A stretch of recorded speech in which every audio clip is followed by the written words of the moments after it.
just get gayer and gayer and more queer. If you target trans folks, fuck you. Xenopronouns. Perhaps one of the most beautiful concepts.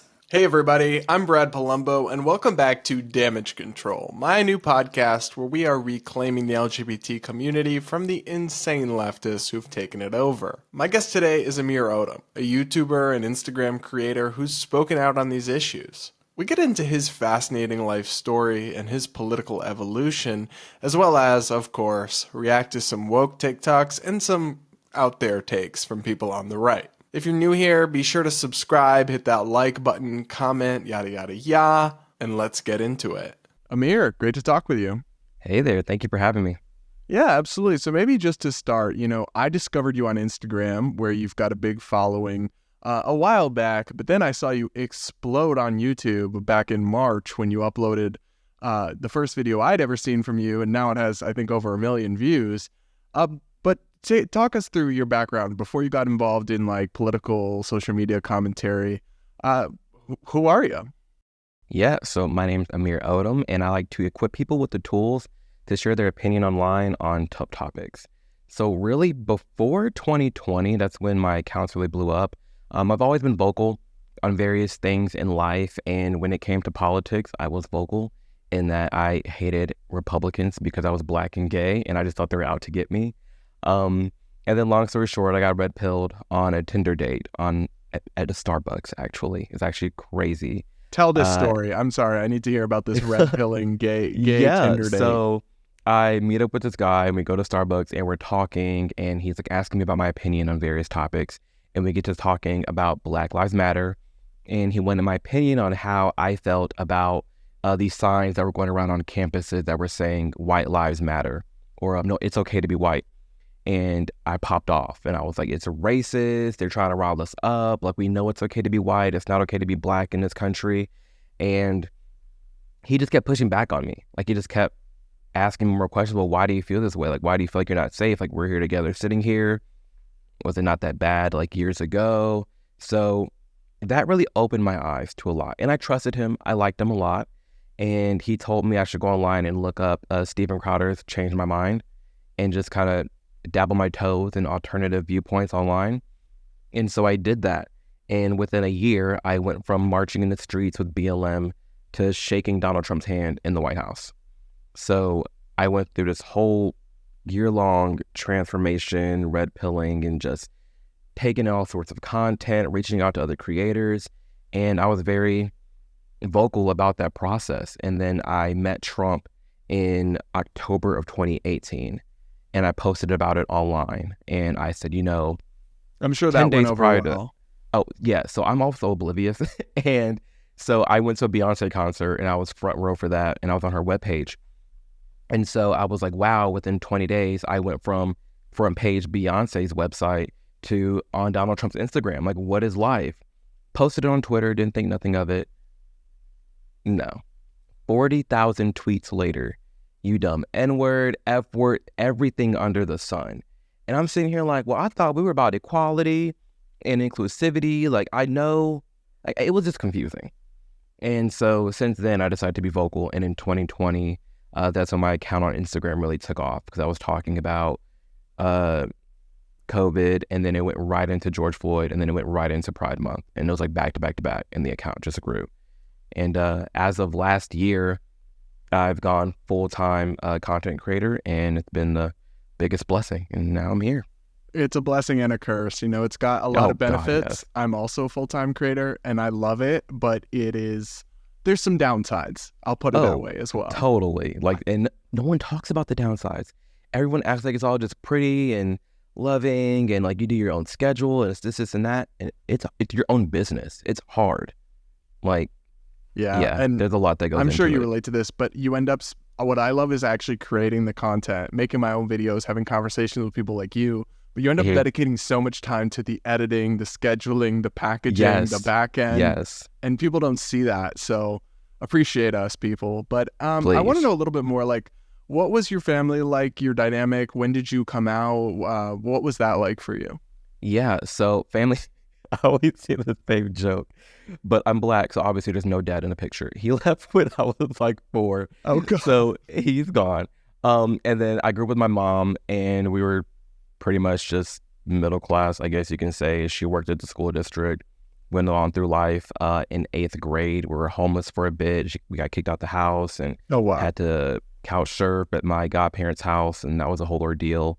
But I always break it up into like being black and then being gay. Being black, I felt like I was always pressured to be a part of like all the black kids at school, even though I didn't really want to be. I was into the Paramore, all the rock music, and wearing the big DC shoes and skateboarding.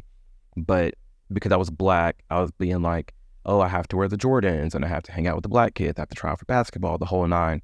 And that really disturbed my mental health a lot because I felt like I never was enough. And then at the same time, I didn't know I was gay in middle school, but I just suppressed it and like locked it away in the closet. And then fast forward to freshman year of high school, I moved to Tennessee. And I was like, well, if I'm going to move to a new school, I might as well just be out. Like, there's no reason to come out and then, like, there's no reason to go to a new school, be in the closet, and then have to come out. So I was out to I was out to the school, but I wasn't out to family. And like, if you weren't at school, you didn't really know I was gay. And so on Facebook, I'm like, we're so old. I'm like, back in the day, there's a like my status, and I'll leave a to be honest on your wall. And I did that with my friend, and she wrote, Amir, you're my gay best friend on my Facebook wall. And that's how your family found out? Yeah, definitely Oh, God. outed. It was a shit show. I was at lunch in school the next day, and my mom's texting me like, no, you're not gay. This isn't real. This isn't happening. The whole family is having an ordeal. Oh, I'm Basically sorry. got sent to conversion camp. Like, after that happened, I spent 2 weeks talking to the pastor, 2 weeks talking to the youth leader, and then 2 weeks sent off to my grandpa's farm in the middle of America. And he has like 20 acres to do manly things, which, I mean, that didn't change Doesn't anything. change your I know, like, sexuality. cool, I learned how to do certain things on a farm. That didn't really change much. So it's been a wild ride, to say the least. But a lot of that has summed up into, especially 8th grade when we were in that little homeless patch, very, I'm trying not to get this censored or blocked, very intrusive thoughts, self-deletion, so you can say. And after a lot of failed attempts, I really took a hold of my life and said, you know what, I'm going to make this what I want it to be. Like, if I'm not going to take it, I'm really damn sure going to do what I need to do to create the life I wish to live. And so I also bring a lot of motivation into a lot of my content because it really is the only thing that kept me alive. Yeah, I mean, I've never had that level of struggle, but I know the things that I went through, I'm not sure I would do it differently if I could, because it's Right. made me part of who I am. And it's developed the resilience and the drive that's kind of pushed me to actually excel. So I don't know. It seems like you've really developed some remarkable resilience. I hope things with your Thank family you. are in a better place now. Yeah, they're pretty solid. I mean, I still don't talk to my dad at all. And then my mom, we talk like once a month-ish. But other than that, I protect my peace. I do what I need to do to take care of my mental health, and I keep it pushing. Because like you said, like, everybody goes through things in life, but it's a matter of how you move on from it. And that's the one thing I control and always will control. I can't help what someone does to me, but I can help how I move forward from the situation. So Yeah, I love that mindset. I do want to ask, though, because I've heard mixed things from different people. It depends a lot. Like, obviously, this is generalizing wildly. right. But do you think it can still be harder to come out in the Black community or in a Black family than in a white family? Yes. I mean, I say that as a Black man.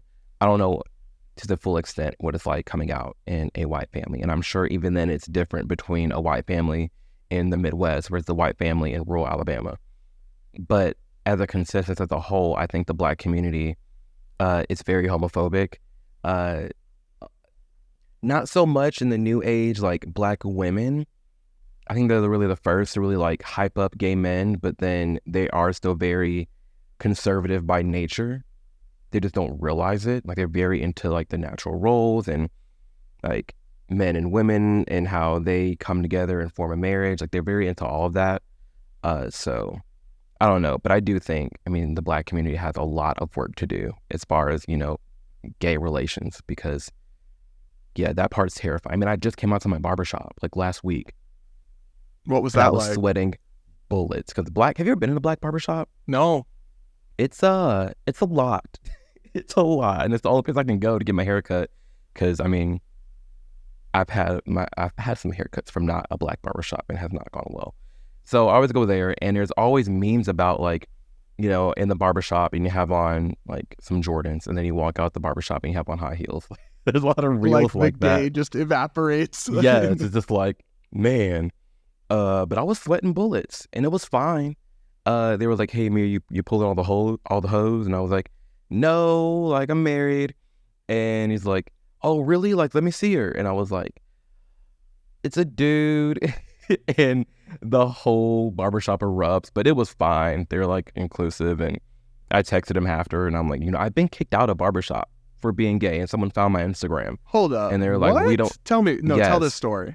Yes, I was sitting there getting my hair cut, and they had the news on. It was like, this was back in I was in Texas at the time, like 2020 or 2019, one of those years. And Trump was on the TV, and they started talking about politics, and I could tell the whole room was like directed at me and asking me questions about how I felt. And they're like, "Yeah, like, we see your Instagram, yada, yada, yada, like, we don't mess with that. Like, why are you over here supporting Trump? And like, you're gay. Like, what is going on?" And I'm just like, get me out of this chair. He finished the haircut, and I paid, but I never went back. And so ever since then, finding new barbers, I've always been like, please don't look me up. Please don't look me up. But so far, it's been fine here back in home in Nashville. Yeah. Well, I guess to kind of get into the meat of this conversation, the video that you posted that went mega viral on YouTube, your first one that I saw at least, was something to the effect of my problems with the LGBTQ community. Yeah. What are those problems? There's quite a bit. It's like, get out the notebook, time to list. I know. I'm like, that video's like 30 minutes long. Where do we even start? I mean, one, this idea that because I'm gay, I have to act like XYZ. That because I'm gay, I have to like all the drag queens. I have to go, watch the RuPaul's Drag Race. I have to I have be never on watched an Grindr episode of 24/7. RuPaul. Not a single one. I have in high school or college. It's not the worst, but I mean, it's just the idea that I had to do that I had to be a part of that I have to like the rainbows, that annoys me. The fact that the LGB is tied together with the TQ plus, by all means, TQ plus, do what you want to do, but don't infringe on me as a gay man and try to erase me, because that's essentially what they're doing now. Like, I'm gay because I like the male sex, but now you have the TQ plus saying, well, yeah, that male sex can have a penis or a vagina, it doesn't matter. And that alone drives me up a wall. That how they're including kids into everything, the trans women in sports. There's a lot of different issues that we can talk about. It's just, they're issues that people really aren't saying out loud. I mean, that video did numbers, but I think it did numbers because there's a lot of people that agreed with it, but are scared to say it because the LGBTQ community right now will come after you like a hawk. So, I mean, I don't know. I've never really felt like a part of the LGBTQ community or anything like that, because I've always been pretty center-right in my political views and pretty outspoken about it. So when I lived in D.C., now I live in Michigan, but when I lived in D.C., I briefly joined a gay men's soccer club, right?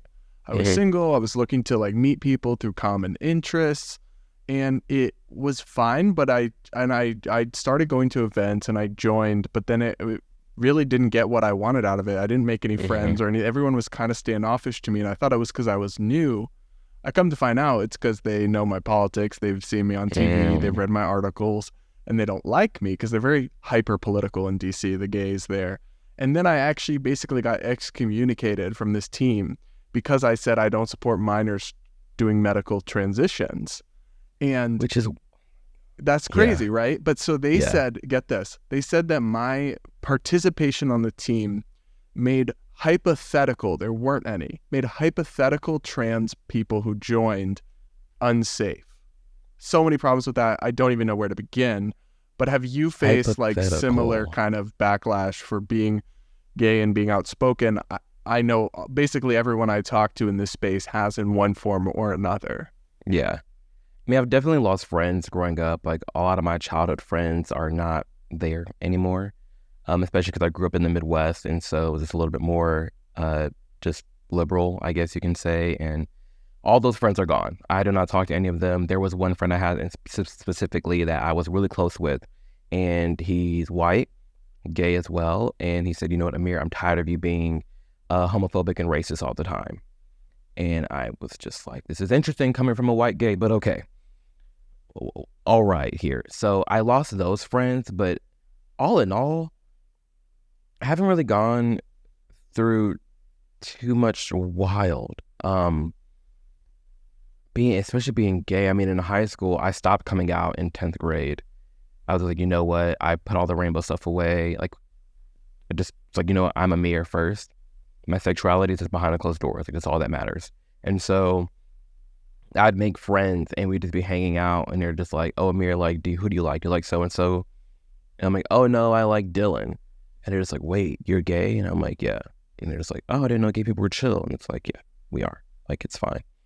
So not really, no. Especially since, like, being vocal online. Obviously, I get the hate threats and the hate comments, but, like, my inner circle, no. Because, I mean, at this point, everyone around me knows where I stand. There are some friends that I just don't talk to about politics at all. But other than that, it's been pretty fine. That's good. I don't know about you, but I also really was so glad when June slammed to a shut and when Pride Month was finally over. Yeah. I found the whole thing exhausting. I think at this point, a lot of what happens associated with the Pride movement is like really counterproductive, really setting people back and harmful. I mean, I get why that people who have overcome stigma, they've been, you know, disowned by their family, or they face backlash or discrimination in one form or another. I actually understand the idea of why they'd be proud. It's not just like, oh, I don't think anyone should be inherently proud of their sexuality, but being proud of sticking to who you are despite the adversity you faced. I understand that totally. But I feel like they've become partisan, hyper-partisan, inappropriate, conflated with kink and lewd behavior. And I have never felt comfortable or welcome at any of them. And I just wish they would stop. Like, at this point, I think they're doing more harm than good. But I want to know where you're at with Pride Month. I completely agree with you. I mean, I went to Pride back in 2011 and 2012 when I was in high school. And that was it. Just because when I went there, like, I feel weird. Like, this is inappropriate. There's all the sexual kink stuff in the streets. There's children here. There's drag shows. I mean, I'm sure that I don't even care. I own up to everything. I'm sure there's footage out there somewhere. But I won a twerking competition at Pride. As a minor? High school. Yes. You shouldn't have been allowed to participate in the twerking competition as a minor.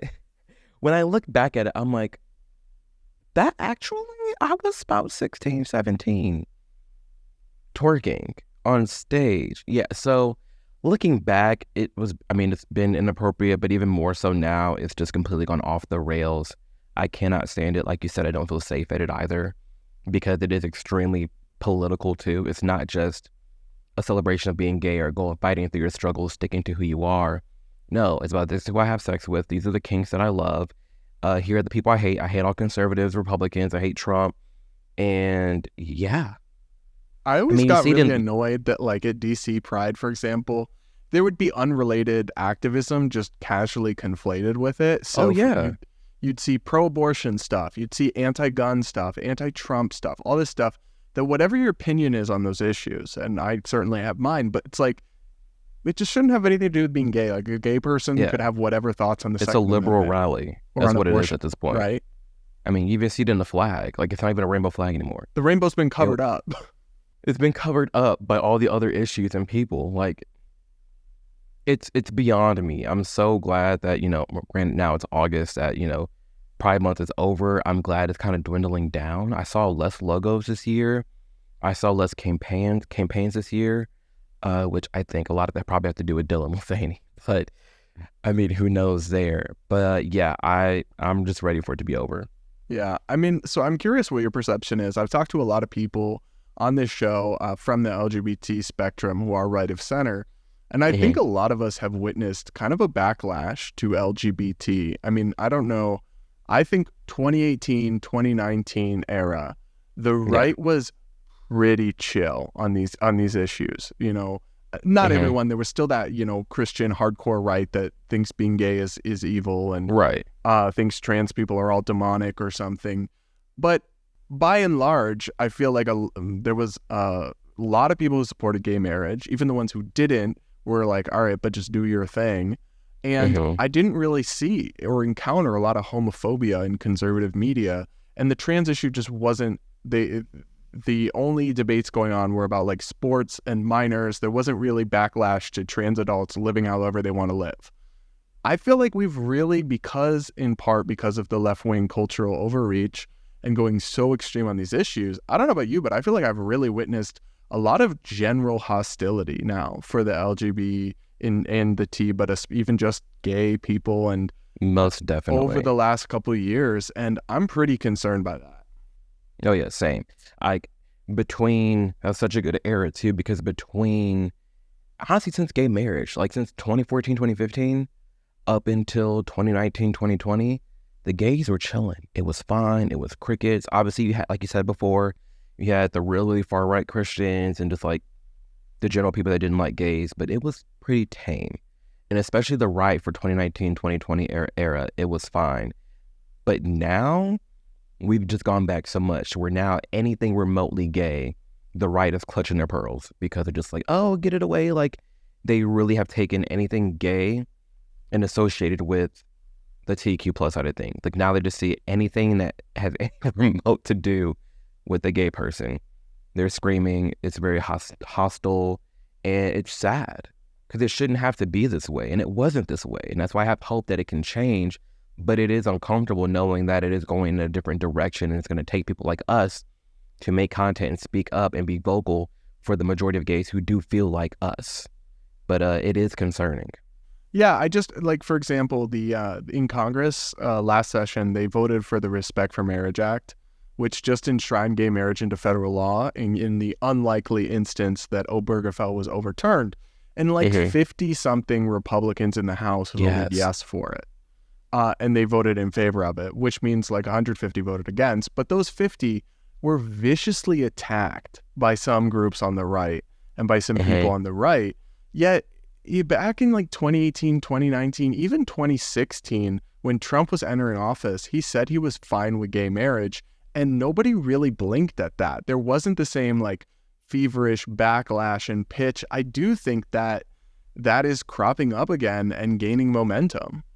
Yeah, I agree. I remember Trump even waved the gay flag at a rally before. Well, like, and now they use that against him, that he was too pro-gay. Right, yeah. That he's too pro-gay. And yeah, like you said before, when, you know, all the Republicans voted yes for that marriage, I get like, why is that such a controversial thing?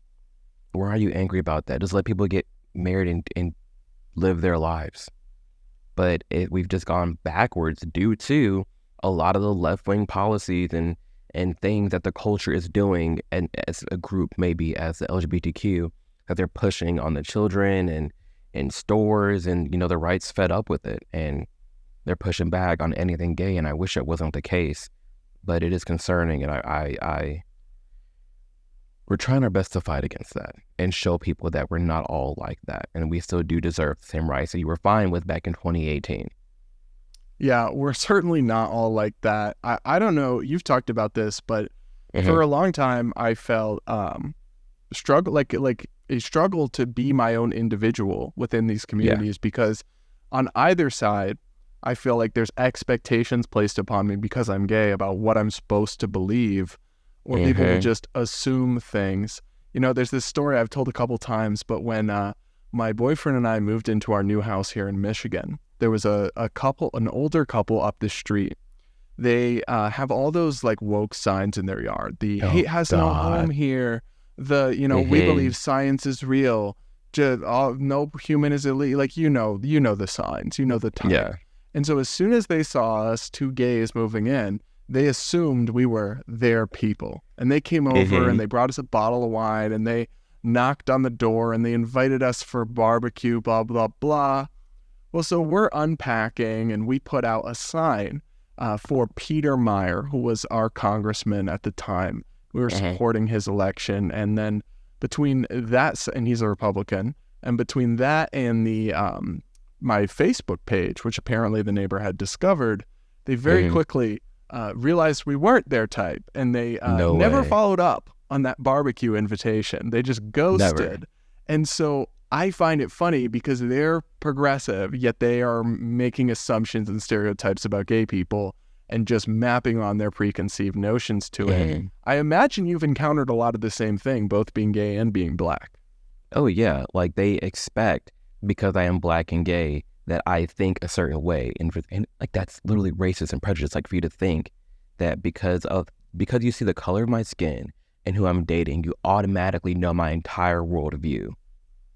It's very entitled of you to assume that. So I do get that a ton. And even regarding, both on the left and the right, I'm never, I don't know even how to say it. Like, I'm never gay enough for the left, but I'm not straight enough for the right. I don't know. Like, I remember one time I lost 5,000 followers in 1 hour. This was like 2 months ago. It was 2 months ago on Instagram, because I was reviewing a Jubilee video, and they were talking about, can gay people be parents? And I made a comment. I guess they forgot I was gay. I made a comment and said, I can't wait to be a dad. I totally think two guys can be wonderful, amazing parents. And I'll send you the post. The comment section is very telling of where the right is. Some of the right is going. Majority of the people are gone now, but yeah, they grilled me for that. Like, oh no, you can't be a parent. Like, some kids are better off in adoption than in the home of gay people, and just crazy. Yeah, you have that on the right where you're not enough. Like, yeah, you're gay, and they're like rooting you up because you're pushing back, but at the end of the day, you're still gay. So some of them still don't like you. And then on the left, you have these people that are like, say they love and support black and queer voices. Listen but then when to they find black out, voices. Yeah. And then the second you hear what I'm having to say, all of a sudden you don't want to hear my voice.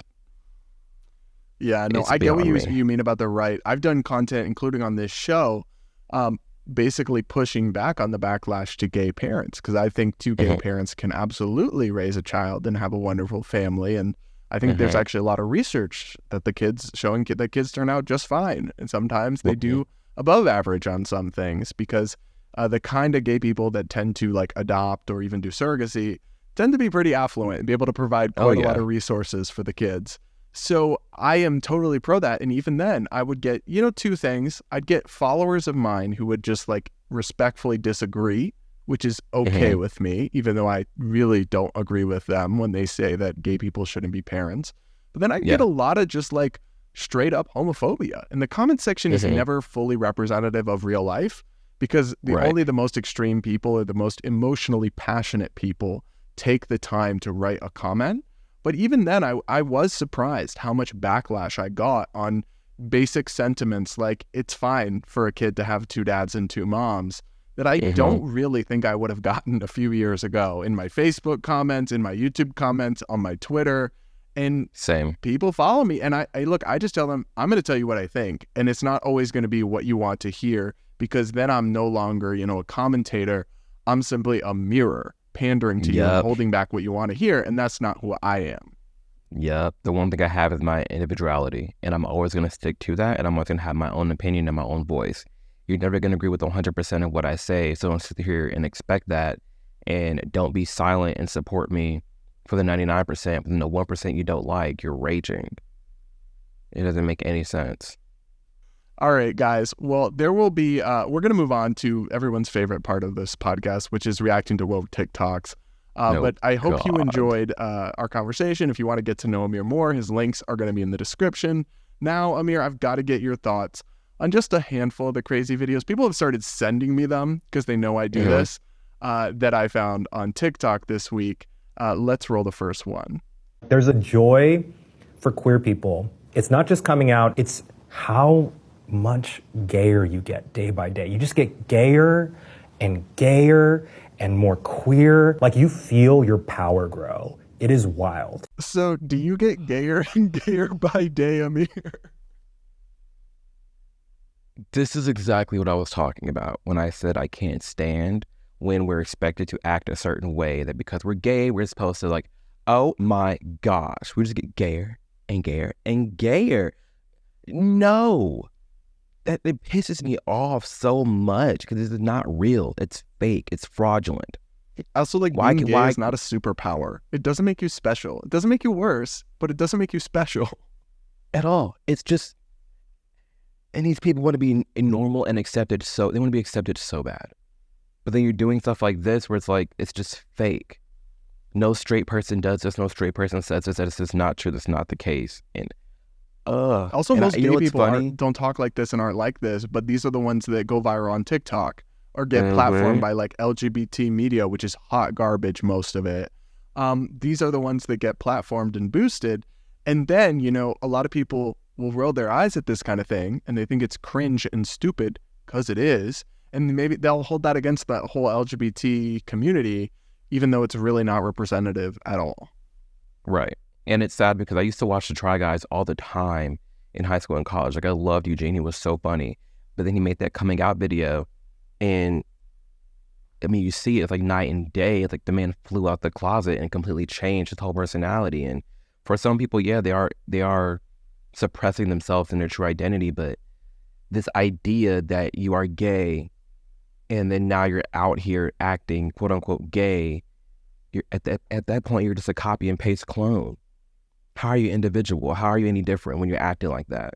Yeah, I think gayer and gayer and gayer. Some gay people are genuinely effeminate, and that's totally fine. But then there's also some people who like adopt this gay persona because it will make them popular or it's cool in a way. And I think that's just as inauthentic as oppressing your actual self.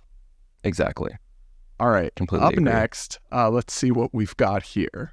Everyone transitions at some time in their life, whether from child to adult or maybe girlfriend to wife. We're all taking steps to make our lives feel more true. So kindly, if you target trans folks, fuck you.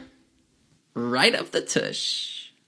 So first off, I'm going to give this one a 2 out of 10 for the musical performance.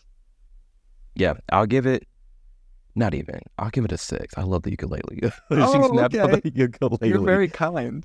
But the content, no. Content gets a 0 out of 10. That, like, these things piss, yeah, go I ahead. certainly don't believe in targeting trans people, whatever that means. But like telling people to like quack you, right? This very aggressive approach is not how you convince people. And then I also think it's very inauthentic or like not genuine to compare medically transitioning, which involves if you go the full route, cutting off body parts, like in massive surgery, with getting married or like growing up or normal like transitions that just happen in the everyday course of life. It's obviously something quite different from that. And so Exactly. it just feels like a very strange conflation. Mm-hmm. Completely agree. And it's frustrating and annoying because we're destroying what language means. Because this person is saying, oh, you know, if you're, you know, attacking or coming for trans folks, but to them, the content we make is attacking them and harming their lives. Like, that's how far, to the extent they go to say that we are actually harming them by just giving our nuanced opinion. And so it invalidates everything they're having to say, because it's like, what do you take serious? What is attacking to you? Is it me punching and hitting someone? Or is it me saying, hey, yeah, maybe we shouldn't do this for a minor? Mm-hmm. Like, That's where an are we attack at in this apparently. conversation? Exactly. It's ooh, you got me heated. I can't. Last week I did one where they said misgendering is violence. And that's, yeah, I know. First off, tell me you've never experienced real violence without telling me. But also, that's the dangerous part, is if it's an attack, if it's violence, then they can respond to it with violence. That's the justification they're Exactly. making with that twisting of the language. Uh-huh. It's beyond me. All right, let's see what we have next here. Xenopronouns. Perhaps one of the most beautiful concepts, one of the most poetic ways to approach this subject.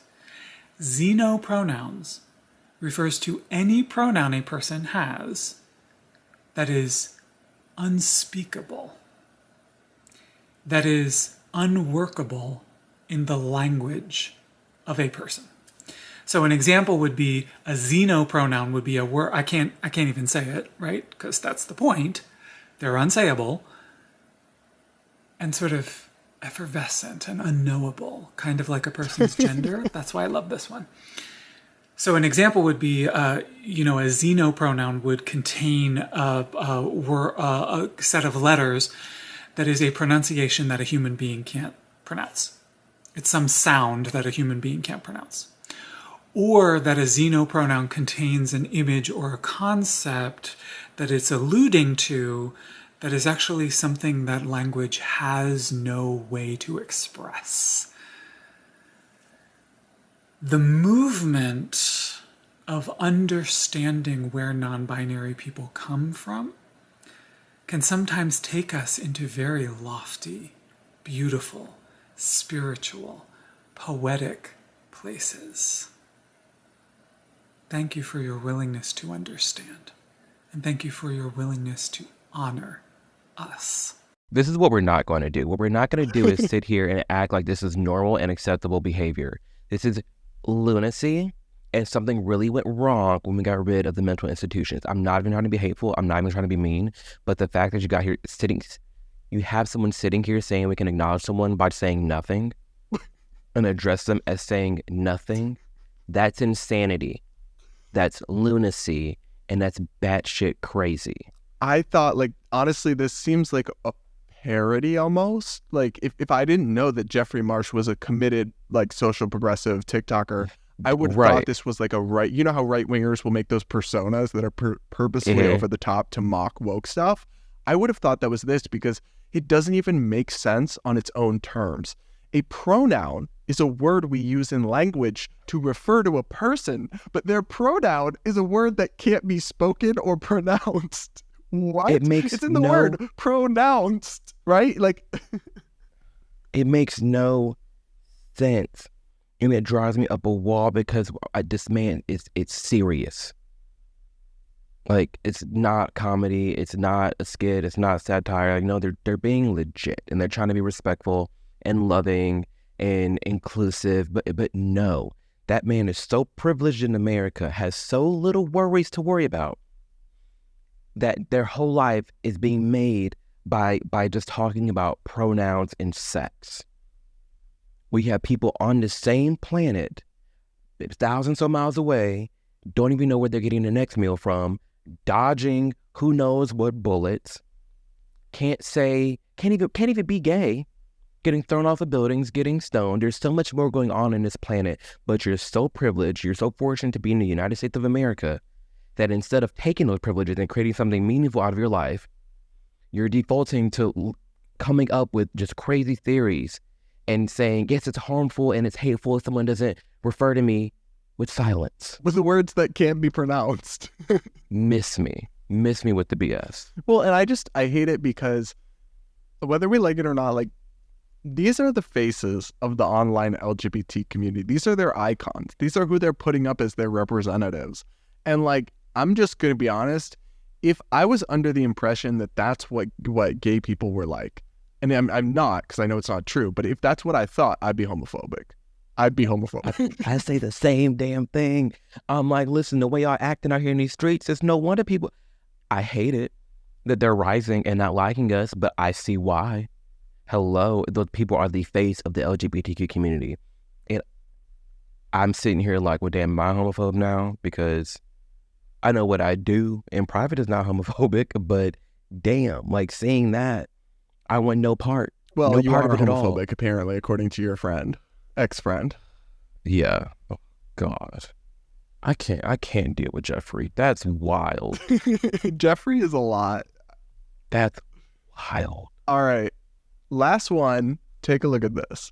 You know what's not harmful to society? Queer people. You want to know what is? Capitalism. Let's talk about it. Largely due to the policy and politics of conservative lawmakers, Americans are drowning in the cost of living and dying and breathing and blinking. The wealthy 1% earned $65 trillion last year. And even worse, they might pay less in taxes than your uncle who works in construction.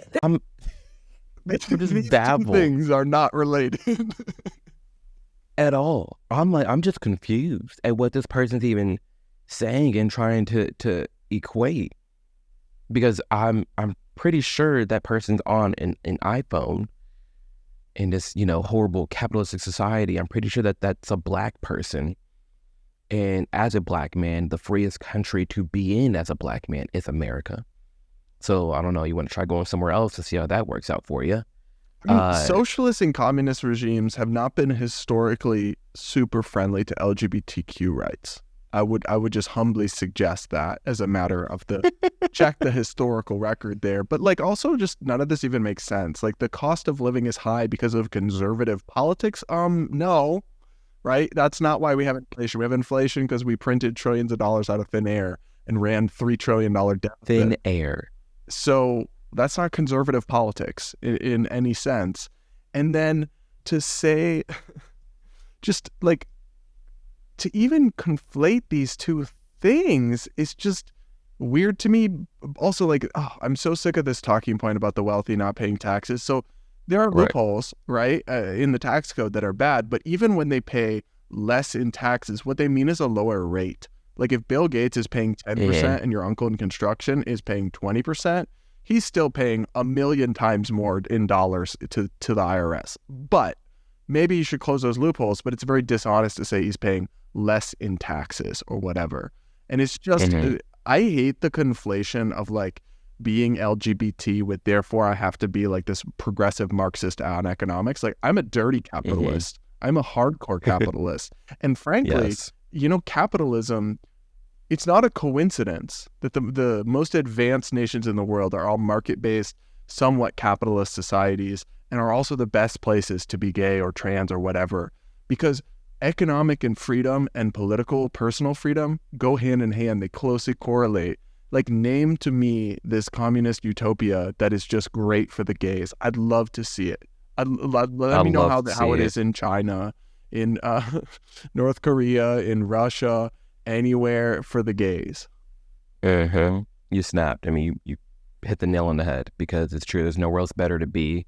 Capitalism has freed us. It has allowed us to be fortunate and thriving in the many ways that we are. And this person has absolutely no idea what is going on. And I just can't believe that this person votes. My TikTok is attuned to these folks. I've followed a lot of them and now my feed is just full of it. And I'll just say, bless your heart. It's a trip. It's a public service. So you know what?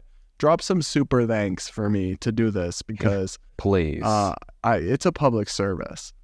It's draining. I'm over here. You could go to the beginning of this chat. I'm all nice and bubbly, but now I'm sitting here like I can't. I can't. Don't let them send you into a spiral, Amir. Okay. All right. A couple more things I want to get your reaction to. Let's roll this clip from the Hodgetwins, which is who are a pair of pretty popular black YouTubers on the conservative side of the spectrum. I think it's for the good of society. We should do what Russia and China did. What's that? Just ban them. You can't ban homosexuality. That's like banning straight people. No, they didn't ban them. They don't put up some boundaries. Yeah, they don't let you promote it. Yeah, if you want to do it, you can do it behind closed doors. Yeah. But that's a slippery slope.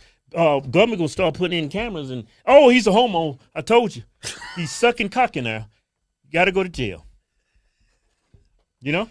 No, it'll be cameras beside all the glory holes. That's how they gonna get him. I guess I'm being bad too. I shouldn't say. Man, I'm over here being facetious, cracking jokes, and it's just going right over your head, man. I'm trying to get serious and have an intellectual conversation. How do you get serious talking about homos? I'm not going to take them serious because they're not taking me serious. Why you want me to take homos serious? They can't even take me serious. Yeah, you can't ban them though. You can't. No, you gotta. I believe in freedom, Keith. I believe in freedom. You can't ban them, but you just gotta create some boundaries. You know? Yeah. Gotta regulate it. Gotta police them. Can't just let these homos run rampant in this country. You know what I'm saying? They're going to destroy everything, man. They're not going to destroy it. Oh, they will destroy society. They will destroy society. Well, this ideology destroys society. Yeah, just them being gay doesn't. If you remove, just them being gay doesn't destroy the society because gay people. That's how it starts. Gay people have been around since the beginning of time. But they've been persecuted. They've been oppressed because if you give them rights, it's going to bring everybody else down. That's what people are fearing. That's what Christianity feels. That's what Catholics feel. Muslims feel. They think they are doomsayers. They're going to bring us all down. They're like a cancer. Yeah. And they might be. There's some good gay people out there. Yeah, there's a lot of good gay people, but they're cowards. They won't say anything. So how's your plan to bring society down going? I've been slacking on my efforts to destroy it from within lately. Yeah, I mean, with the amount of content that I'm producing and conversations that I'm having, I'm totally bringing it down. That video, it was hard to tell what parts were the jokes and what parts weren't, because half of me wanted to say that I understood what they were saying as far as like not gay people, but the ideology that some of them have, kind of how we were just making jokes about that person making us want to be or feeling homophobic because we're not liking that person. It's more so the ideology that the mainstream LGBTQ community carries, that I do think that ideology and that mindset does destruct a nation, does throw people backwards, it does result in just very negative consequences. But it's not being gay itself. But I think that because of how they said at the end, they're quote unquote cowards, the good ones. I don't think there's not so much cowards, because the same thing can be said for a lot of conservative people who don't want to be vocal and speak up because they don't want to lose their job. It's not so much being a coward, it's that, you know, it's hard just being this vocal. I don't know. There's a lot to process. It was incoherent and rambly. You know, like I get what you're saying. I feel like there's an argument to be made that the Right. LGBTQ agenda, which is a political agenda, is corrosive to society. But to then start saying like gay people are like a cancer, like that's very offensive. That's obviously not true. And then I have a problem with this idea that like we need to regulate it and police it.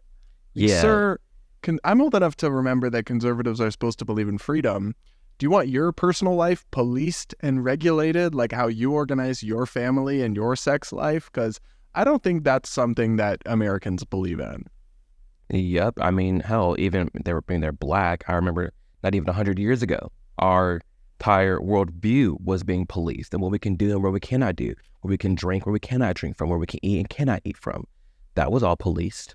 So it's like, do you want to go back to that too? Like, how far are you wanting to give up your freedoms just because you don't like what a certain group of people are doing? Yeah. I also think like I've been attuned to the digital creator space from before I entered it. I've been following this stuff since like 2016. I can't really imagine like right-wing YouTube stars or mega influencers being so like casually cavalier talking about gay people like this until maybe even a year or two ago. 5 years ago, this would not have been cool. Like they would have gotten shade for this, but people don't really. It's become normalized with the pendulum swinging back to the anti-LGBT. Like even some other commentators, when I've just seen some things that can be fairly described as like homophobic rants from conservative media personalities on the internet that I just don't think I would have seen more even a couple years ago. Oh, I totally agree. I still have to watch this full conversation because I know both of them, have met both of them, eaten with both of them, Candace Owens and the Officer Tatum. They recently did, I think, like a 40-minute podcast talking about how homosexuals are ruining Western America. So I have to watch that video and see the context about what's all going down. Because I'm curious if it's more so the ideology or if it is taking that path to just all gays bad. So I am curious, but you're right. I mean, it is rising and seeing it online even more and more, when back in the day it wasn't cool to do stuff like that. All right, now we have to check in on Nick Fuentes. Before we go here, Are you familiar with this guy? Very much so. Okay. What are your thoughts on Mr. Fuentes? Very much so. I think he is he's a character. Needless to say. Yeah, I don't have any much opinions on him. I think, I'm on the other side of, free speech. I think people can just say what they want to say as long as you're not inciting violence. You do you. Is some of the stuff he says absolutely crazy? Yes. Do I agree with a lot of the things he says? No. And for that reason, I just don't keep up with him. I'm aware of what he does, what he says. I was following him, the whole gay situation and him being a part of Kanye's campaign and all of that. Yeah, it's not the smartest hire by Ye. Yeah. I will just throw that in. But so Fuentes, what's relevant for this conversation, he said some crazy crap about all sorts of things, but he has a particular obsession with gays and gay sex. And I just want to know if it sets off your gaydar at all. Take a look at this clip. Bet. Let's see. You should not seek sex, because if you seek sex, you will become gay, because sex is a gay act. It's totally gay. The straightest thing you could do is to never have sex. And everyone knows that's true.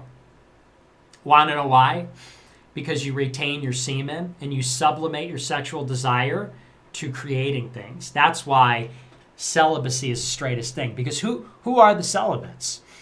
Monks? Priests? Soldiers? Okay? Great scientists, philosophers, geniuses. The straightest thing you can do is not have sex. Because having sex with women is gay. That's about the biggest stretch I've ever seen someone take. By all means, I always try hard to understand someone. I'm always like fighting in my head to look at what lens they're coming from. And there is something to be said by how he said the monks, the priests and the soldiers, being celibate, even though like low key, these priests unfortunately are not celibate. If we look at some of these court cases, and these soldiers, we know, no, that's not happening either. So it's tough to say, but I think that's just wild to me. That's gaydar definitely does go off. I feel like it's a way to kind of suppress your own wants and desires by just saying, like, yeah, I'm not having sex with a girl, and if I were, it'd be gay because I'm not being celibate. It's like the least gay thing possible. Like, am I straight now?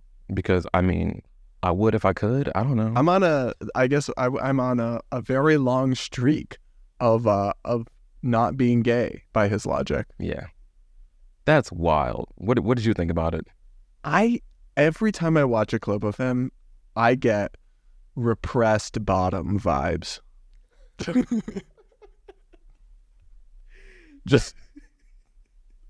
I'm just being honest. Like, this dude definitely is a black square on Grindr. There's just no doubt. Oh my God. I mean, you're not wrong. Just like black square, no host. DL. Yeah, DL. That's so bad. I honestly thought about Grindr too, because we're talking about the priests, the monks, and the military men. I'm thinking like all they have to do is download Grindr, go in any rich neighborhood, and you're going to see tons of black squares married to DL from all these Republican daddies who have these random fantasies and stuff on the side. That's a whole other can of worms. It's a whole other topic to dive into. It's wild to me the amount of people that either repress being gay or like hate being gay, and then like low key have a little zest to them on the side. Yeah, we've seen that be exposed many times in the past. And I'm just going to be honest. Also, I think there was some incident where he had his tab open on stream and there was some corn that was zesty. The zesty, yeah, I remember that, and it may be the same situation, but the femboy, yes, I don't know that was a character. I don't know. I hope that he sees the light and accepts himself. It's okay to be gay, Nick. It's okay to be gay. I cannot believe these videos you have me sit here and watch. That's wild. I feel like this is like kind of a tame week for videos, to be honest. Really? Yeah, I don't know. People can let me know in the comments if they think this week's are bad or not, but because normally I record a little bit later in the week, but I'm moving on for the trip. I'm going traveling, so I had to do it earlier in the week with you. So normally I have more time to discover crazy videos. So this was like maybe a 6 out of 10 on the crazy video scale.